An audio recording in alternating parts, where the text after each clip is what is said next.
చేరి వచ్చిన అందరికీ వందనాలు. దేవుని యొక్క మహాకృపను బట్టి మనందరం దేవుని యొక్క సన్నిధికి ఈ విధంగా మనం రాగలిగాం. ఈరోజు దేవుని యొక్క వాక్య భాగంలో నుండి కొన్ని విషయాలు మనం నేర్చుకుందాం. ఈరోజు మనం ఇట్లా దేవుని యొక్క సన్నిధికి మనం ఎందుకు వచ్చాం, దానికి కారణం ఏంటి, మనందరం వచ్చి ఎట్లా కూర్చున్నాం కదా చెప్తాను. చూడండి, మొదటి కొరింథీయులకు రాసిన పత్రిక 12వ అధ్యాయము, మొదటి కొరింథీయులకు రాసిన పత్రిక 12వ అధ్యాయము 12, 13, 14 వచనాలు తీసుకురా చదవండి. ఎలాగూ శరీరము ఏకమై ఉన్నను అనేకమైన అవయములు కలిగి ఉన్నదో, ఎలాగూ శరీరము యొక్క అవయములన్నీ అనేకములై ఉన్నను ఒక్క శరీరమై ఉన్నవు, అలాగే క్రీస్తు ఉన్నాడు. ఎలాగనగా యూదులమైనను గ్రీసు దేశస్థులమైనను దాసులమైనను స్వతంత్రులమైనను మనమందరము ఒక్క శరీరముగా ఉండుటకు ఒక్క ఆత్మ యందే బాప్తిస్మము పొందితిమి. మనమందరము ఒక్క ఆత్మను పానము చేసిన వారమైతిమి. ప్రార్థన చేసుకుందాం. మహోన్నతుడైన దేవా, సర్వాధికారి అయిన దేవా, నీకు వందనాలు తండ్రి. ఈ రాత్రికాల సమయంలో మీ పాసందులో చేరి మీ యొక్క వాక్యాన్ని మేము ధ్యానించుకోవడానికి, వినడానికి మీరు ఇచ్చిన కృపను బట్టి మీకు వందనాలు చెల్లించుకుంటూ ఉన్నా తండ్రి. చదవబడిన వాక్య భాగాన్ని మీరు దీవించి ఆశ్రయించండి. మాకు కావాల్సిన ఆత్మీయ ఆహారాన్ని మాకు దయచేయండి. వినగల మనసునైనా గ్రహించగల హృదయాన్ని మాకు ఇవ్వమని అడుగుతూ ఉన్నా తండ్రి. మీకు వాక్యంనైనా మా యొక్క హృదయాల్లో భద్రపరుచుకుని తండ్రి, ఆ యొక్క వాక్యం తండ్రి 30 అంతలుగా 60 అంతలుగా 100 అంతలుగా ఫలింపజేయమని యేసుక్రీస్తు వారి నామంలో ప్రార్థించి అడిగి వేడుకుంటున్నాం తండ్రి, ఆమేన్.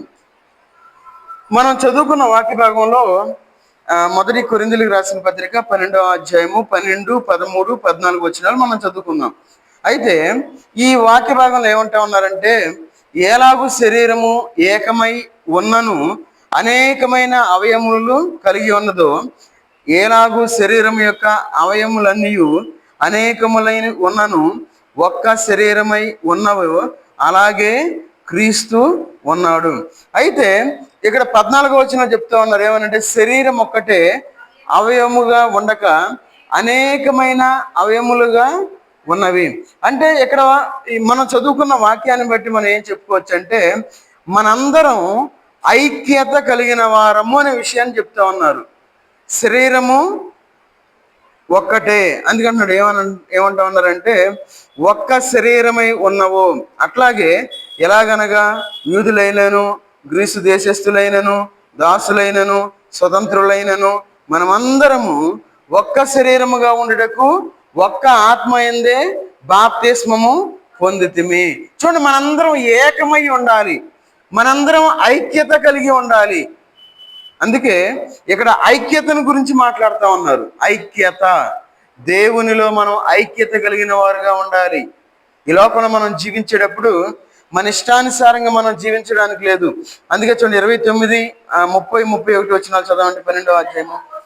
అందరూ అపోస్తుల, అందరూ ప్రవర్తల, అందరూ బోధకుల, అందరూ అద్భుతములు చేయువారా, అందరూ స్వస్థపరచు కృపావరములు గలవారా, అందరూ భాషలతో మాట్లాడుచున్నారా, అందరూ ఆ భాషల అర్థము చెప్పుచున్నారా, కృపావరములలో శ్రేష్టమైన వాటిని ఆసక్తితో అపేక్షించుడి. ఇదియుగాక సర్వోత్తమమైన మార్గమును మీకు చూపుచున్నాను. చూడండి, ఇక్కడ ఏమంటా ఉన్నారంటే, అందరూ అపోస్తలుల, అందరూ ప్రవక్తల, బోధకుల, అద్భుతములు చేసేవాళ్ళ, స్వస్థపరచు కృపావరము కలిగిన వారా, అంటే రకరకాలుగా మనకు కనబడతా ఉన్నారు. అయితే ఒక మాట అంటా ఉన్నాడు. ఏమంటా ఉన్నారు? కృపావరములలో శ్రేష్టమైన వాటిని ఆసక్తితో అపేక్షించుడి. అంటే శ్రేష్టమైన దాన్ని మనం గ్రహించేవారుగా ఉండాలి. ఏంటది శ్రేష్టమైనది? అందుకే మళ్ళా చివర్లు అంటున్నాడు ఏమనంటే, సర్వోత్తమమైన మార్గమును మీకు చూపించుచున్నాను. ఏంటది సర్వోత్తమమైన మార్గం అంటే? అందుకే ఇక్కడ అంటున్నాడు 13వ అధ్యాయం 2వ వచనం చివర్లు అంటాడు, చదవండి. ప్రేమ లేని వాడనైతే నేను వ్యర్థుడను. అంటే ప్రేమ లేకపోవుట అంటే ఐక్యతను కలిగి ఉండకపోవుట అని మనం అర్థం చేసుకోవాలి. ఐక్యత మనం కలిగిన వారిగా ఉండాలి ఈ లోకంలో. ఈ ఐక్యత లేని వారిగా ఈ లోకంలో మనం జీవిస్తూ ఉన్నాం.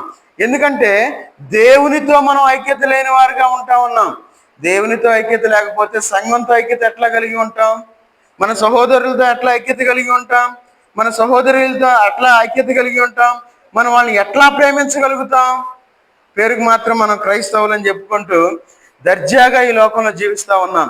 అయితే ఐక్యత వల్ల మనకు కలిగే లాభాలు ఏంటి అనే విషయాల గురించి ఈ రాత్రికాల సమయంలో మనం ధ్యానం చేద్దాం. ఐక్యతగా ఉండాల్సినంత అవసరం ఏంటి? నాకు కోపం ఉంది, ఒకరి మీద కోపం ఉంది, లేదంటే ఇద్దరి మీద కోపం ఉంది, అసలు నేను ఎందుకు ఐక్యతగా ఉండాలి? ఐక్యతగా ఉంటే మనకు వచ్చే లాభం ఏంటి అనే విషయాల గురించి మనం ఈ రాత్రికాల సమయంలో మనం ధ్యానం చేద్దాం. ఎవరి జీవితాల్లో అయితే ఐక్యత కలిగి ఉండరో వారి జీవితాలు చూడండి. ఎఫెసీ రాసిన పత్రిక 4వ అధ్యాయము, ఎఫెసీలకు రాసిన పత్రిక 4వ అధ్యాయము 13, 14, 15 వచనాలు చదవండి.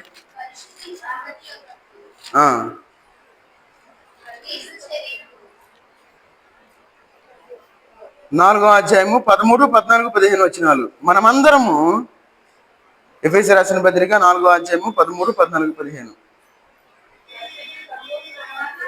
మనమందరము విశ్వాస విషయములోను దేవుని కుమారుని గూర్చిన జ్ఞాన విషయములోను ఏకత్వము పొంది సంపూర్ణ పురుషుల మగు వరకు, అనగా క్రీస్తుకు కలిగిన సంపూర్ణమైన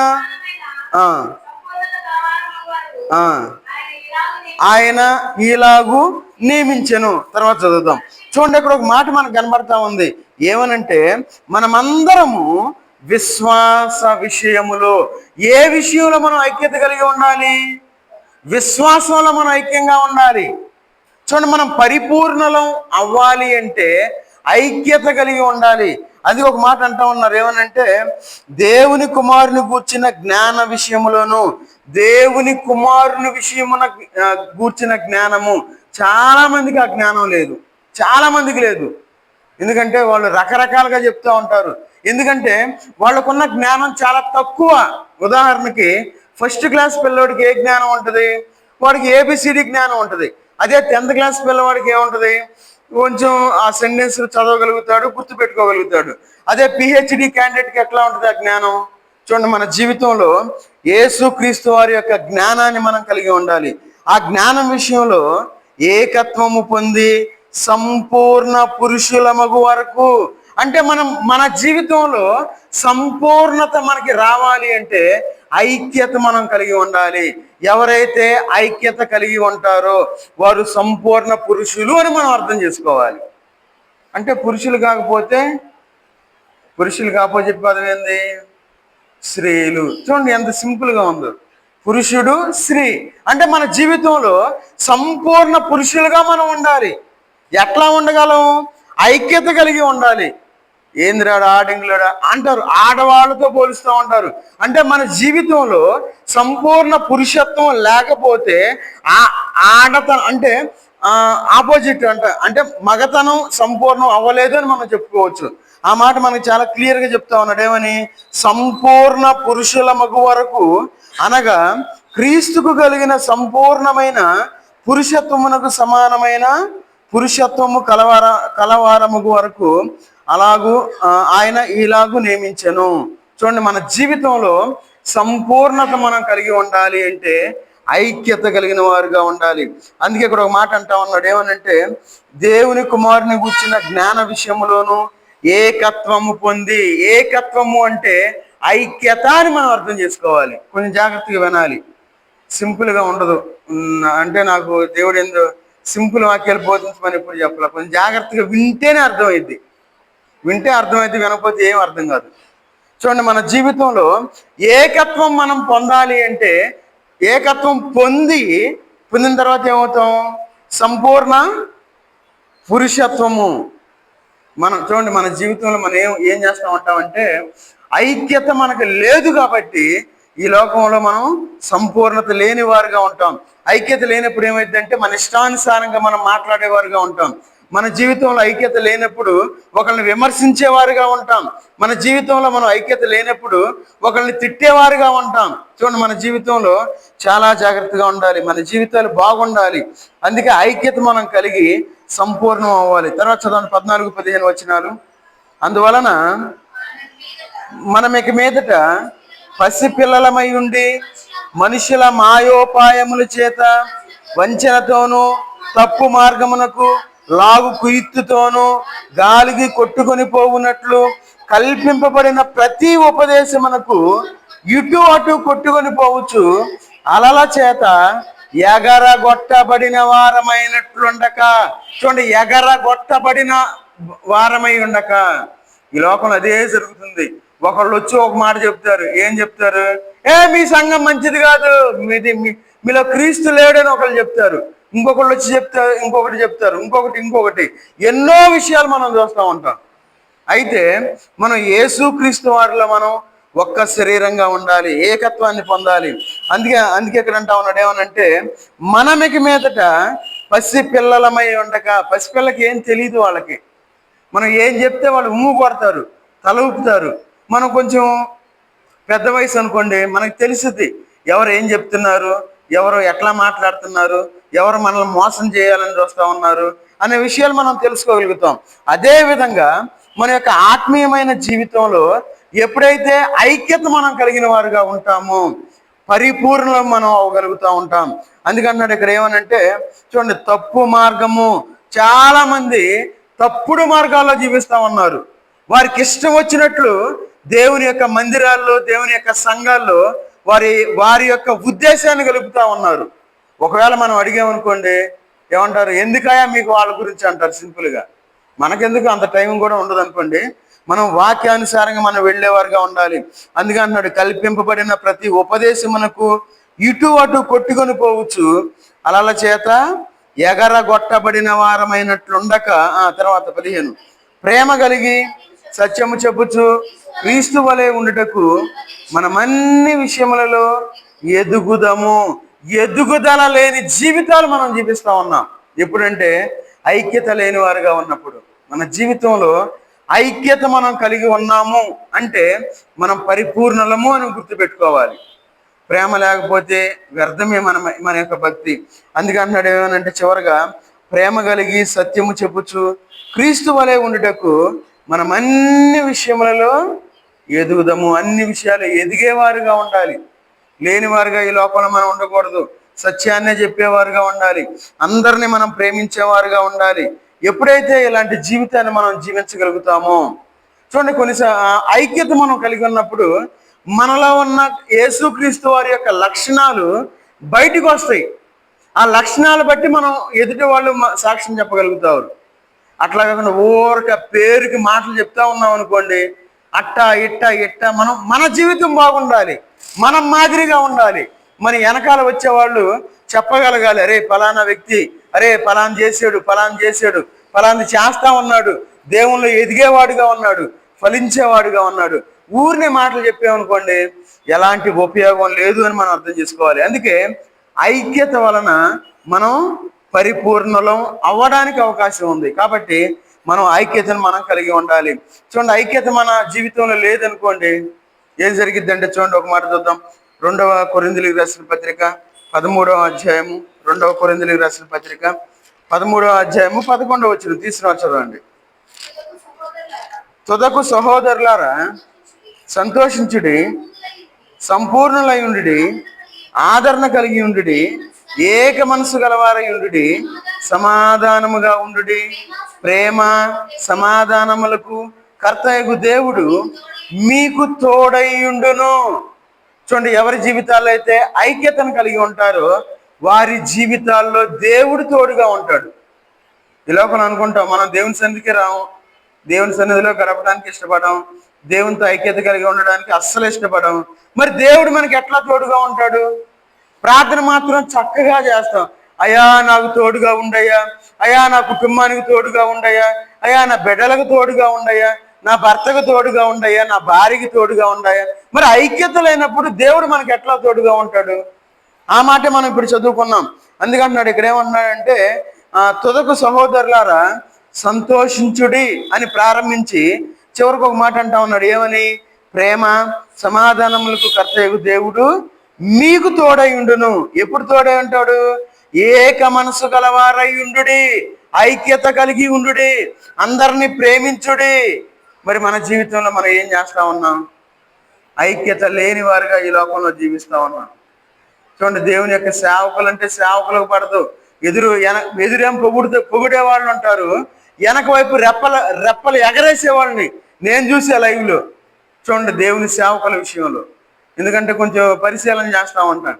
మన జీవితాలు ఎట్లా ఉండాలంటే పరిపూర్ణమైన వారుగా ఉండాలి. ఈ లోకంలో వెనకాలకు ఉండి రెప్పలు ఎగరటం, పైకి కిందకు చూడటం, అది సరైన పద్ధతి కాదు అని మనం అర్థం చేసుకోవాలి. ఒకవేళ ఎవరన్నా ఆ విధంగా ఉంటే ఏం చేయాలి? మనం చాలా ఎక్కువగా గౌరవించాలి. అవునా?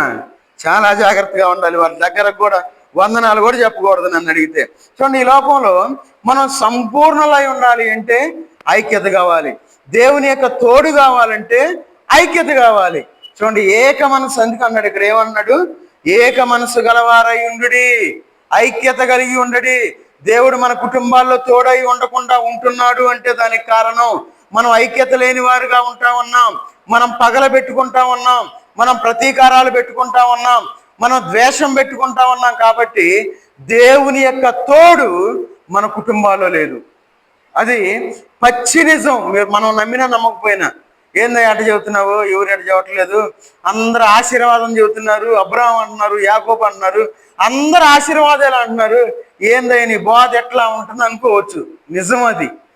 మనం నిజాన్ని నిజంగానే చూడాలి. అందుకే మన జీవితంలో ఐక్యత కలిగిన వారుగా ఉండాలి. ఇశ్రాయేల్ ఐక్యత కలిగి ఉన్నారు కాబట్టి ఏం చేశాడు దేవుడు? వారికి తోడుగా ఉండి నడిపించినట్లు మనం చూస్తా ఉన్నాం. కాబట్టి మన జీవితంలో ఐక్యత కలిగి మనం దేవుని యొక్క సన్నిధిలో ఉండేవారుగా ఉండాలి. అందుకే చూడండి, ఐక్యత వల్ల మరి యొక్క గొప్ప లాభం ఉంది. ఏంటంటే చూడండి, అపోస్తల కార్యాలు 1వ అధ్యాయము, అపోస్తల కార్యాలు 1వ అధ్యాయము 14 వచ్చిన చదవండి. 1:14. వీరితో కూడా చదువు. యేసు తల్లి అయిన మరియును ఆయన సహోదరులను ఏక మనసుతో ఎడతెగక ప్రార్థన చేయుచుండిరి. చూడండి, ఇక్కడ మనకు ఇంకొక లాభం కనబడతా ఉంది. ఏంటంటే ఎవరైతే ఐక్యత కలిగిన వారుగా ఉంటారో, ఎవరైతే ఏక భావాన్ని కలిగి ఉంటారో, ఎవరైతే ఏక మనస్సును కలిగి ఉంటారో వారు ఎడతెగక ప్రార్థన చేసేవారుగా ఉంటారు. మన జీవితంలో ఎడతెగక ప్రార్థన ఎందుకు చేయలేకపోతా ఉన్నాం? ఐక్యత లేదుగా, ఏక మనసు లేదు మనకి. అందుకే మనం ప్రార్థన చేయలేకపోతా ఉన్నాం. మనకి సమయం దేవుడు చాలా సమయాన్ని ఇచ్చాడు దేవుడు, కానీ ప్రార్థన అనే విషయాన్ని మనం ప్రక్కన పెట్టేసిన వారుగా ఉన్నాం. ప్రార్థనకే వచ్చి వాక్యాన్నే వెళ్ళలేకపోతా ఉన్నాం. మరి ఎడతెగక మనం ప్రార్థన చేస్తామా? కానీ ఇక్కడ దేవుని యొక్క వాక్య భాగంలో ఒక మాట కనపడతాం. చూడండి, వీరితో కూడా కొందరు స్త్రీలను యేసు తల్లి అయిన మరియను ఆయన సహోదరులను ఏక భావముగా ఎడతెగక ప్రార్థన చేయుచుండిరి. ఎవరైతే ఐక్యత కలిగి ఉంటారో వారు ఎడతెగక ప్రార్థన చేసేవారుగా ఉంటారు అని మనం గుర్తుపెట్టుకోవాలి. ఎక్కడైతే ప్రార్థన ఉండదో వారి జీవితంలో ఐక్యత లేదు అని మనం అర్థం చేసుకోవాలి. ఐక్యత లేదు కాబట్టి సంఘాలు చీలిపోతా ఉన్నాయి. చూడండి, ఎన్ని సంఘాలు ఏర్పడినాయి ఎప్పటికీ. చూడండి, మనది 1961 సంవత్సరంలో 60లోనే మనం స్టార్ట్ చేసాం. మనది ఎప్పుడో పాత సంఘం. చూడండి, ఎంతమంది విశ్వాసులు ఉండాలి ఇక్కడ. ఏమైపోయారు విశ్వాసులు? మన సంఘంలో, మన సహవాసంలో ప్రతి ఆదివారం బలిచ్చేవారుగా ఉన్నాం. దేవుని యొక్క వాక్యానుసారంగా ప్రతి ఆదివారం మనం దేవుణ్ణి ఆరాధించడానికి సమయం దొరుకుతా ఉంది. మరి ఎంత క్రమాన్ని కలిగి, ఎంత అనుభవం కలిగిన సంఘంగా ఉండి ఏమైపోయాం మనం? గాలికి ఎగిరిపోయిన వాళ్ళుగా ఉన్నారు వీళ్ళందరూ. చూడండి, అది మన యొక్క ఐక్యత లేని వారుగా ఉన్నారు. అందుకే ఇక్కడ అంటా ఉన్నారు. చూడండి, ఏమంటా ఉన్నారు? ఏక భావముగా ఎడతెగక ప్రార్థన చేయుచుండిరి. మన ఆత్మీయతను మనం కోల్పోతా ఉన్నాం, మన ఏకత్వాన్ని మనం కోల్పోతా ఉన్నాం. గాలికి చెదరగొట్టబడే పొట్టు వాళ్ళే ఈ లోకంలో జీవిస్తా ఉన్నాం. పొట్టులో ఏమన్నా ఉందా? ఏమి లేదు. అడి తిరిగిద్ది, ఇడి తిరిగిద్ది. చూడండి, మన కుటుంబాలను నాశనం చేసుకునేవారుగా ఉన్నాం మనం. మన కుటుంబాలు బాగుండాలి, మనం బాగుండాలి, మన బిడ్డలు బాగుండాలి, మనం స్థిరత్వాన్ని కలిగి ఉండాలి. యేసుక్రీస్తు వారిలో మనం వేరుపారిన వారి జీవితాలుగా ఉండాలి. మనం ఏం చేస్తున్నాం? ఇక్కడ పీకుతున్నాం మన చెట్టుని, ఇంకో చోట తీసుకెళ్ళి పెడుతున్నాం. అక్కడ ఏదైనా ఇబ్బంది కలిగిన మళ్ళీ అక్కడ నుండి ఎగిసిపోతున్నాం, ఇంకో చోటకి వెళ్తున్నాం, ఇంకో చోట నుండి ఇంకో చోటకి వెళ్తున్నాం. ఎన్ని చోట్ల తిరుగుతాం మనం? ఎప్పుడు పూత పట్టాలి, ఎప్పుడు పిందెలు రావాలి, ఎప్పుడు ఆ కాయ పెద్దదవ్వాలి, ఎప్పుడు పండాలి, ఫలం ఏది మన జీవితాల్లో? అది కొంచెం చిగురేస్తుంది అన్నప్పుడు మళ్ళీ మనం పైకి వచ్చేస్తాం, ఎక్కడికో పోతాం, ఎక్కడికో పోతాం, ఎక్కడికో పోతాం. అందుకే మన జీవితంలో ఏకత్వం లేదు కాబట్టి ప్రార్థనా జీవితాలు కరువు అయిపోతా ఉన్నాయి. చూడండి, కరువు, ఆత్మీయమైన కరువులో మనం జీవించేవారుగా ఉన్నాం. కాబట్టి ఐక్యత గొప్ప ప్రార్థనా జీవితాన్ని కలిగిస్తుంది అనే విషయాన్ని మనం గుర్తుపెట్టుకోవాలి. అందుకే చూడండి, అపోస్తలుల కార్యాలు 5వ అధ్యాయము 12వ వచనం చదవండి. 5:12 అక్కడ ఏమన్నారో చూద్దాం.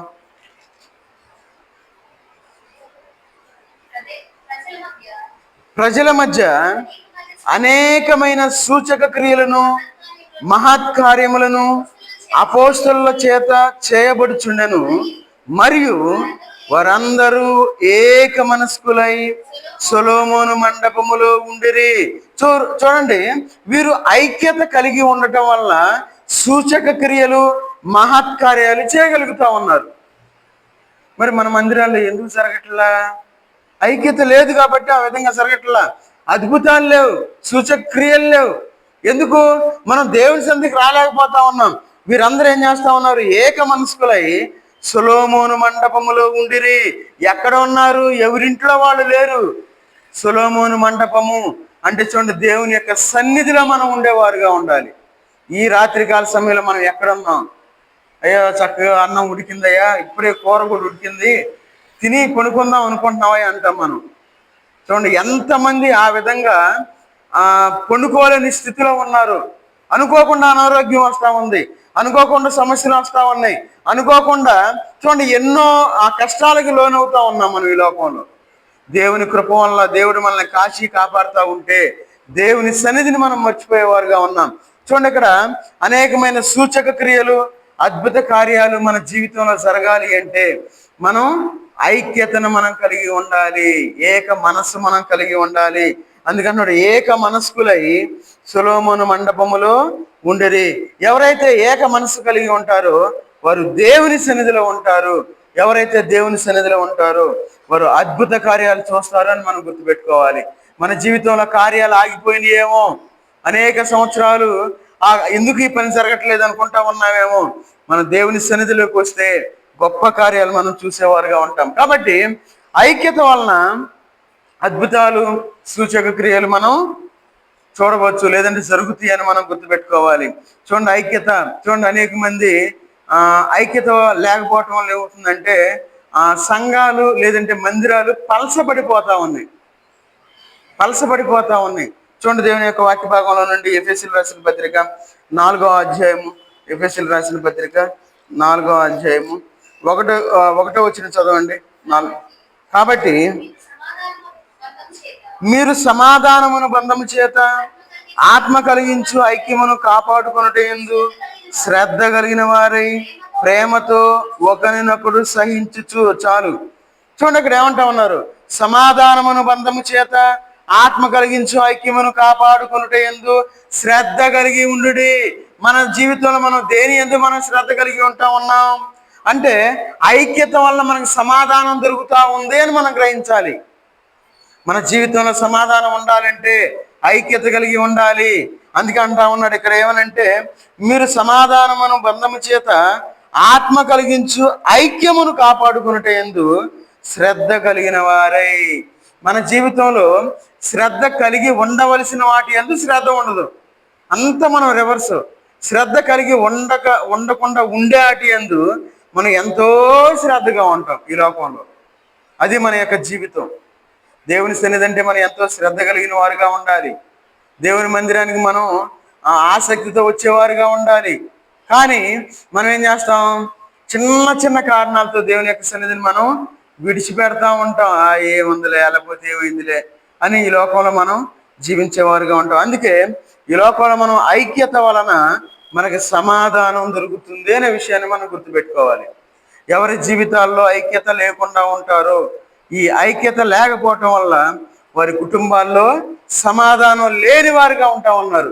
దేవుని సన్నిధికి వస్తే దేవుడు సమాధానం ఇస్తాడు, సంతోషం ఇస్తాడు దేవుడు. ఈ సంతోషం సమాధానం లేకుండా ఇంట్లో కూర్చొని తన్నుకోటాలు, తిట్టుకోటాలు, పోట్లాడుకోటాలు, కుటుంబాలు విడిపోటాలు, చూడండి ఎన్ని రకాలుగా మనం చూస్తూ ఉన్నాము. ఈ లోకంలో మనం జీవించేటప్పుడు మనం సైలెంట్ అవుతామా కానీ అపవాది సైలెంట్గా ఉండడు.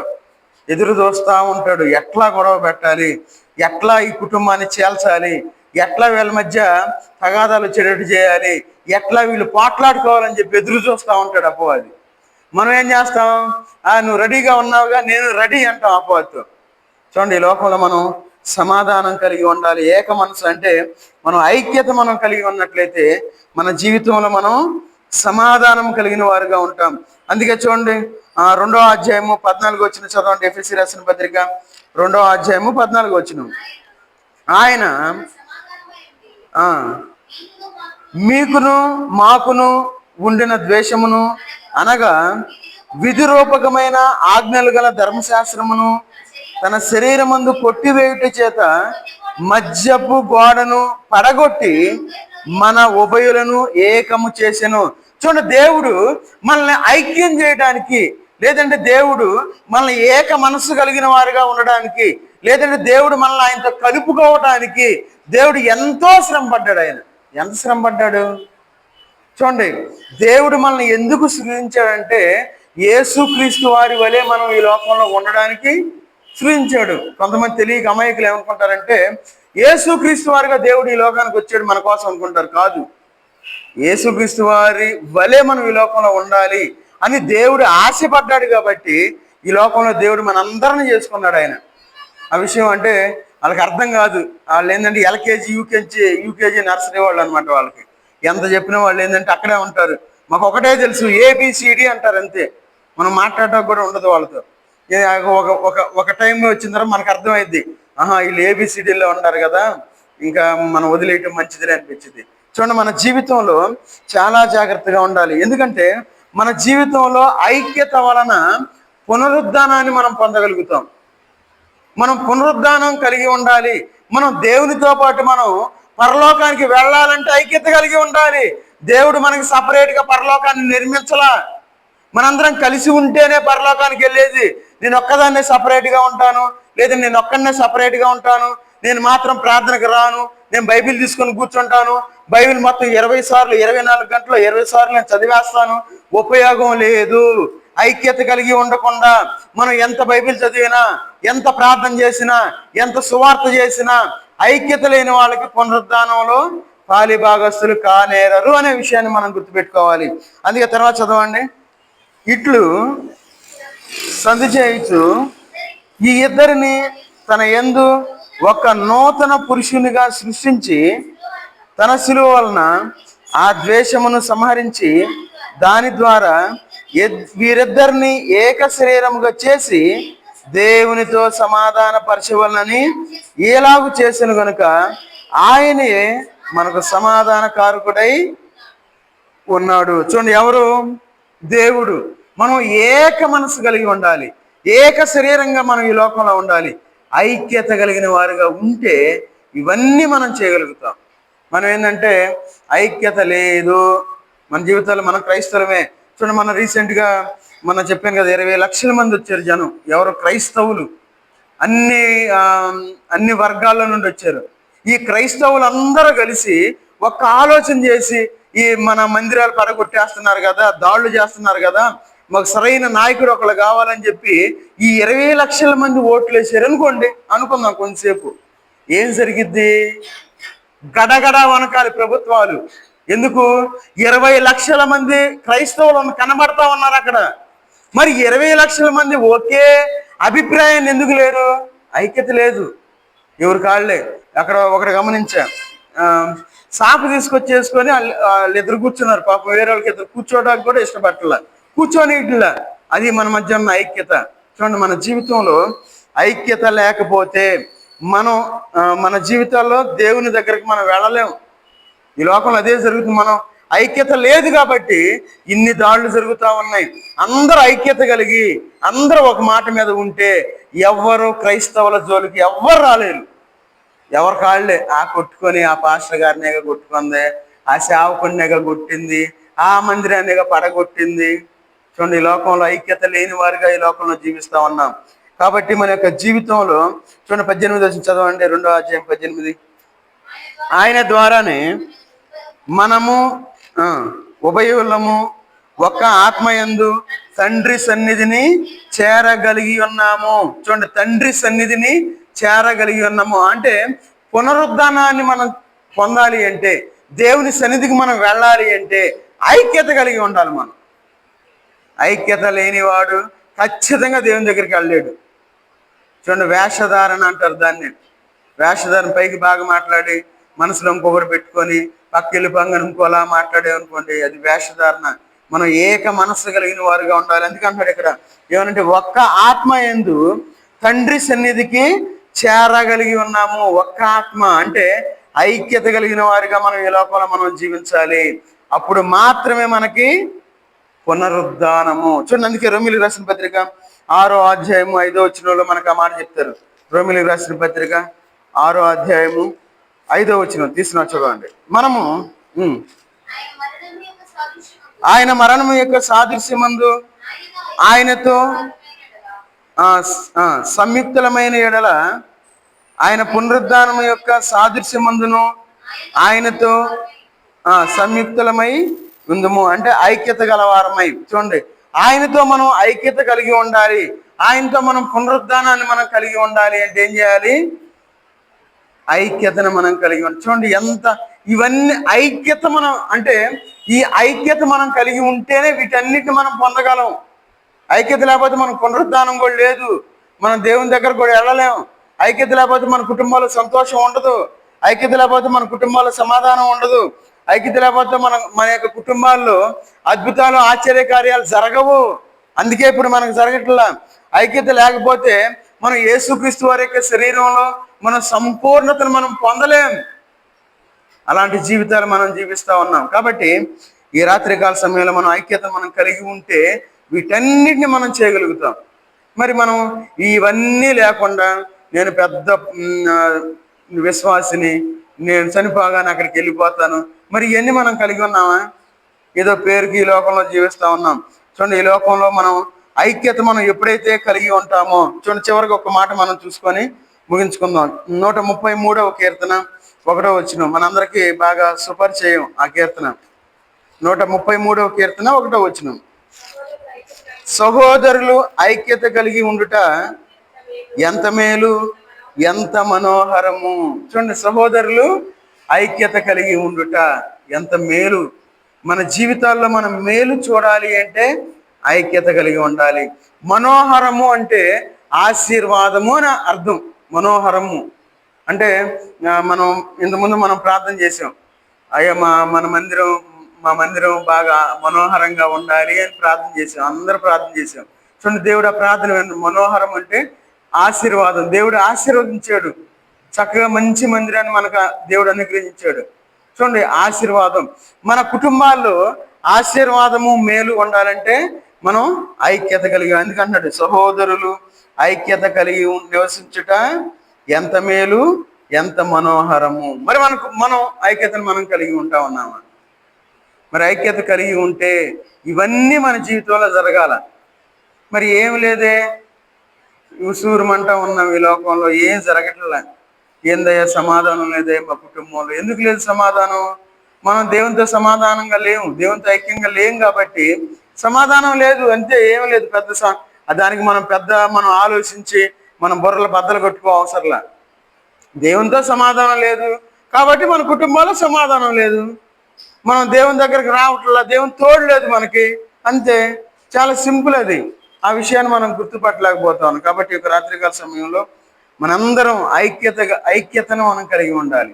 ఐక్యత ద్వారా అంటే ఐక్యత ఎవరైతే కలిగి ఉంటారో వారి యొక్క జీవితాల్లో ఎలాంటి లక్షణాలు అంటే వారి జీవితాల్లో వచ్చే ఆశీర్వాదాల గురించి మనం ఈరోజు మనం చూసి ఉన్నాం. కాబట్టి ఆ విధంగా మనం ఉన్నామా లేదా అనే వాక్యపు అనే అర్థంలో మనం చూసుకొని సరి చేసుకొని ఈ లోకంలో మనం ముందుకు సాగుదాం. ప్రార్థన చేసుకొని ముగించుకుందాం.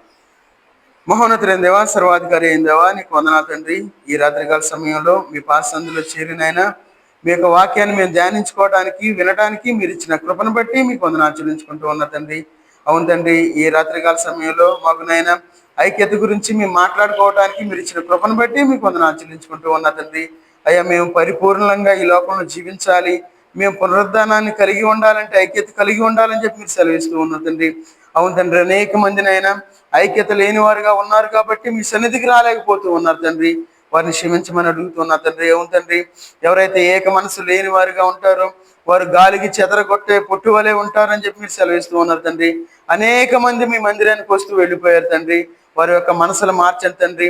మరలా మీరు వారికి తోడై ఉండినైనా మరలా మీ మందిరానికి నడిపించి వారి కుటుంబాల్లో అద్భుత కార్యాలు జరిగించమని అడుగుతూ ఉన్నా తండ్రి.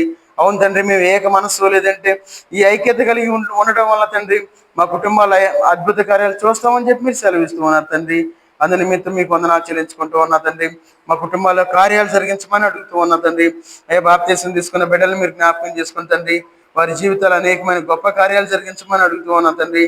ఇంకా ఎవరైతేనైనా మారు మనసు అనుభవంలోనికి రాకుండా ఉన్నారో ప్రతి ఒక్కరిని మీరు జ్ఞాపకం చేసుకుని తండ్రి, వారు త్వరగా మారు మనసు పొంది బాప్తీసం తీసుకోవడానికి తగిన సహాయం చేసింది తండ్రి. ఇంకా ఎవరైతేనైనా చెదరగొట్టబడిన పొట్టువలే ఉన్నారో ప్రతి ఒక్కరిని మీరు జ్ఞాపకం చేసుకుని తండ్రి, వారికి మారు మనసు కలిగించమని అడుగుతూ ఉన్న తండ్రి. మీ సన్నిధికి వచ్చిన ప్రతి కుటుంబాన్ని మీరు జ్ఞాపకం చేసుకుని తండ్రి, కుటుంబంలో ఉన్న ప్రతి ఒక్కరు మీ సన్నిధికి రావడానికి తగిన సహాయం చేసింది తండ్రి. వారి బిడ్డలను మీరు జ్ఞాపకం చేసుకుని తండ్రి, భర్తలను మీరు జ్ఞాపకం చేసుకుని తండ్రి. అయ్యా, కుటుంబం చుట్టూ కంచివేయమని కావలి ఉంచమని అడుగుతూ ఉన్న తండ్రి. అయ్యా, వీరందరినీ 30 60 100 దీవించి ఆశ్రయించమని అడుగుతూ ఉన్నా తండ్రి. ఇంకా నేను ఇక మైక్ శబ్దం ద్వారా ఎవరైతే వింటూ ఉన్నారో ప్రతి ఒక్కరిని దర్శించారు తండ్రి. వారి కార్యాలు ఏదైతే ఆగిపోయి ఉన్నారో తండ్రి, మీకు అద్భుత ఆశ్చర్య కార్యాల ద్వారా నాయన మీ సన్నిధికి వాళ్ళు నడిపించమని అడుగుతూ ఉన్నా తండ్రి.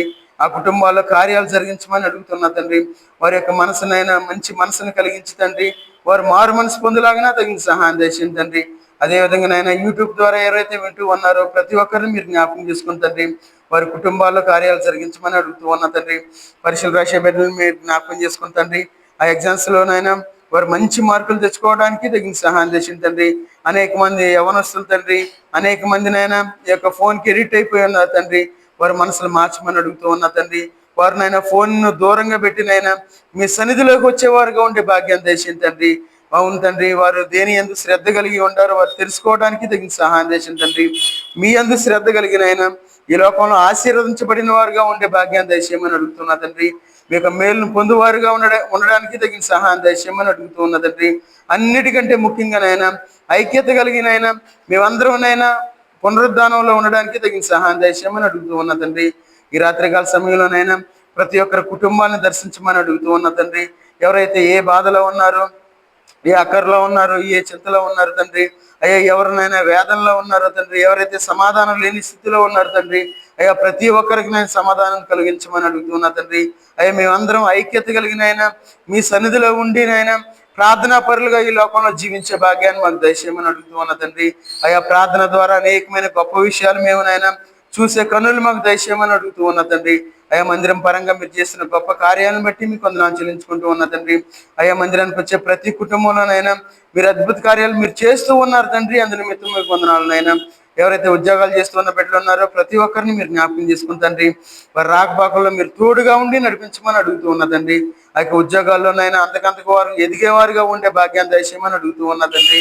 ఇంకానైనా ఎవరైతే యవన బిడ్డలుగా ఉన్నారో వారి జీవితాల్లో స్థిరపడకుండా ఉన్నారో వారిని మీరు జ్ఞాపకం చేసుకుని తండ్రి, వారి జీవితాల్లో స్థిరపడలాగిన మంచి ఆలోచన కలుగు చేయమని అడుగుతూ ఉన్నా తండ్రి. మీ చిత్తమైతేనైనా వారికి గవర్నమెంట్ ఉద్యోగం వచ్చేలాగా తగిన సహాయం దయచేయమని అడుగుతూ ఉన్నా తండ్రి. ఇంకా అనారోగ్యంతో బాధపడే బిడ్డలు మీరు జ్ఞాపకం చేసుకోండి. అవి వారికి మంచి ఆరోగ్యాన్ని కలిగించమని అడుగుతూ ఉన్నా తండ్రి. ఇప్పటివరకునైనా మీకు ఆత్మధార మమ్మల్ని నడిపించినందుకు మీకు వందనాలు చెల్లించుకుంటూ ఉన్నా తండ్రి. అవి మీ యొక్క పరలోకపు దీవెనలు మా అందరి మీద కుమ్మరించమని యేసుక్రీస్తు వారి నామంలో ప్రార్థించి అడిగి వేడుకుంటున్నాం తండ్రి. ఆమెన్. మన తండ్రి అయిన దేవుని యొక్క ప్రేమయు, కుమారుడైన యేసుక్రీస్తు వారి యొక్క కృపయు, పరిశుద్ధాత్మ యొక్క అన్యోన్య సహవాసము ఇక్కడ చేరి ఉన్న మనకు, తను ప్రేమించు వారందరికీ సదాకాలము తోడై ఉండి నడిపించునుగాక. ఆమెన్. అందరికీ